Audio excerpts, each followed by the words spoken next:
विधान परिषदेच्या एका जागेसाठी मवियामध्ये लॉबिंग सुरू झालेलं आहे। सुषमा अंधारेंनी रश्मी ठाकरेंकडे गळ घातल्याचं सूत्रांकडून कळतंय।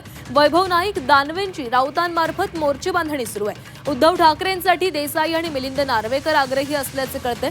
विधान परिषदेच्या एका जागेसाठी मवियात लॉबिंग सुरू आहे।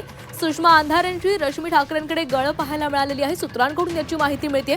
वैभव नाईक दानवेंची राऊतांमार्फत मोर्चे बांधणी सुरू आहे, तर उद्धव ठाकरेंसाठी देसाई आणि मिलिंद नार्वेकर आग्रही असल्याची माहिती आहे। या संदर्भात अधिक बोलूयात, आमचे प्रतिनिधी कृष्णात पाटील आपल्यासोबत जोडले गेले। कृष्णात, विधान परिषदेच्या एका जागेसाठी मवियामध्ये सध्या लॉबिंग सुरू आहे, अनेक नावं समोर येत आहेत, प्रयत्न सुरू आहेत।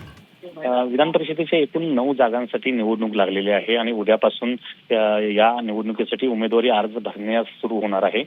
महाविकास आघाडीच्यासाठी एक उमेदवार जो आहे तो दिला जाऊ शकतो, कारण त्यांच्या कोट्यानुसार म्हणजे आमदारांची संख्या आहे त्यानुसार एकच उमेदवार हा त्यांच्याकडून जाऊ शकतो आणि त्यासाठी उद्धव ठाकरे यांचं नाव सर्वानुमते असावं अशा प्रकारची महाविकास आघाडीच्या इतर सर्व नेत्यांची भूमिका आहे। त्याचबरोबर शिवसेनेच्या नेत्यांची देखील भूमिका आहे, परंतु उद्धव ठाकरे त्यासाठी इच्छुक नसल्याचं त्यांनी सांगितलेलं आहे। त्यामुळे शिवसेनेतून इतर नावं मात्र सध्या लॉबिंग करताना पाहायला मिळत आहेत, ज्यामध्ये अंबादास दानवे असतील, त्याचबरोबर सुषमा अंधारे असतील, सूरज चव्हाण असतील, त्याचबरोबर वैभव नाईक असतील, ही नावं जी आहेत ती सध्या चर्चेत असलेली पाहायला मिळतात।